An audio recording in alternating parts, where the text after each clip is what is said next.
position that we end up in. We end up in scarf hold, right? How do we end up here? Same thing, person has your head, go like this, I'm the attacker this time, right? He grabs my arm, I hold on, I'm like, oh, holy cow, feels like he knows what he's doing, and they'll just biff you on the ground, and the scarf hold, you like this, right? So we've been looking at scarf hold a little bit lately, so we'll look at a really nice escape.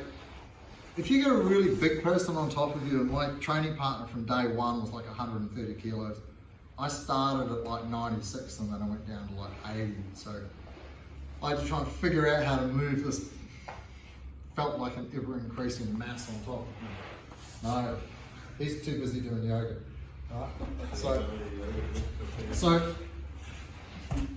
So we've been through quite a few different escapes from here. Yeah, right? And the one I find that works the best against people who know how to hold it, yeah, right, is I'm going to come in nice and close and grab their pants near their hips, like this, yeah, right? Because this is assuming that I don't get to pull my arm out, I can't bridge and roll them, so exactly, don't move, okay? So who can tell me 2 things that Sean is not doing correctly at the moment, that I can take advantage of? Doesn't have his head down and that legs bent. Correct. So she got them, right? So this foot out here, where it's sitting, don't move it. Where it's sitting there, if I bridge now, if I move my body in line with my body, one of 2 things is going to happen. He's going to have to move that foot straight, right? Or he's going to have to put one of his hands on the ground, or he's going to get rolled over. Yeah, right? Or he can put his left hand on the floor, see? And I might still be able to roll him over. But if he does that, now I can hide my arm, yeah? Right? So, let's say he's doing that correctly. The foot's out, like that. So now, he's gonna kill my bridge. So, I grab the pants, get my hips nice and close to the person. I'm gonna give them a little bump and slide my knee under them. There. So now he's sitting on me, not sitting on the floor. Catch the leg, catch the shoulder, start walking underneath him. Little movements until you end up on top. You'll still hold your head, because you ain't letting go. Grab my head. Yeah? So you can see the similarities now. Look, same as where we were standing. He's holding onto my head. Yeah?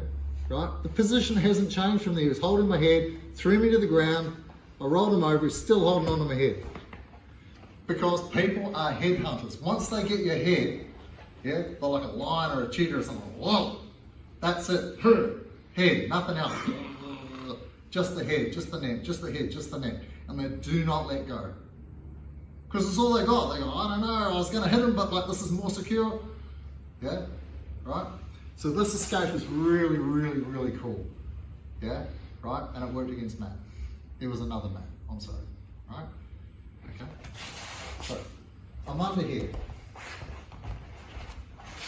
So this doesn't rely on him making mistakes. Yeah? He can have his head down, he can have that foot forward, he can be doing all these things correctly. Yeah? And it still works. So I reach around, if I can't, I've got to get off my back. So I'm on my side. Yeah? Give him a little bridge, slide your knee under his tailbone. There, under his butt. Catch his leg. Sometimes you have to move this leg, pass it to it like that. Shoulders so you can pull it open. So I'm pushing with my feet on the ground and pulling at the same time. Little increments. Get on top. When I get on top, hands down. Like a gecko. Yeah? If I'm still holding him, what has he still got? My head. Holding it tightly. If I'm holding him locked to him, roll over. There we go. Got it. Right? And he's probably not going to fall for that move again. Right? Or he's going to start punching me in the face or something. So, when you get on top, I say sweep and stick. And I know technically it's not a sweep, it's a reversal, right? But, broken up. Sweep and stick. If you're underneath and you turn the person over like this, or you sweep them or whatever, your first obligation when you get on top is to stay on top. Yeah? It's not to grab the person. It's to ensure that you can't go back underneath again. Yeah? Once on top, stay on top at all costs. Yeah? Because you won't get a second chance once you go on top. Alright? Okay. So if you can early, I want to be on my side. Yeah?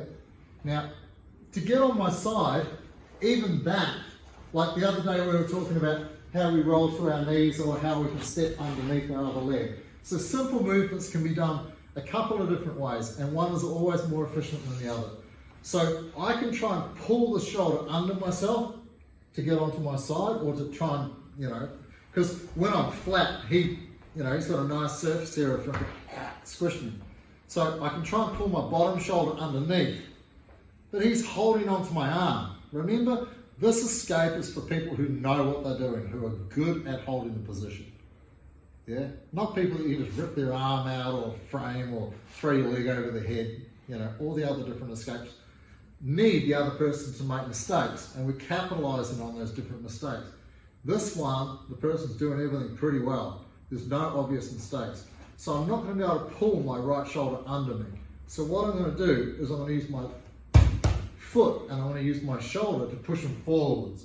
Because the goal is to get myself onto my side as much as I can. Yeah? So that I'm not a pillow that needs squashing.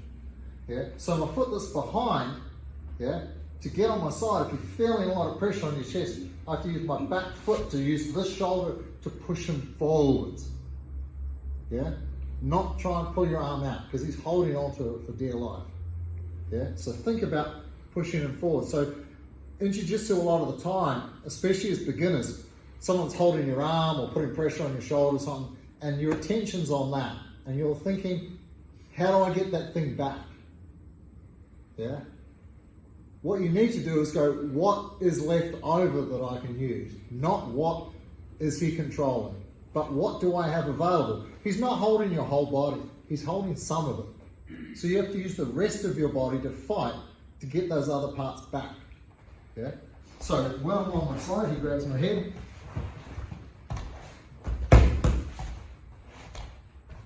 It's that shoulder pushing me forwards that keeps me on my side.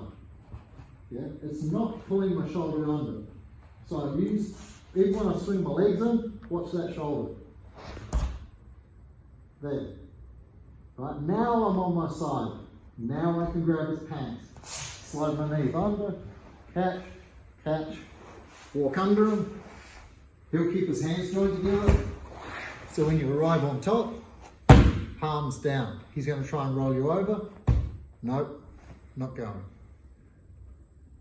Cool? 1, 2, 3.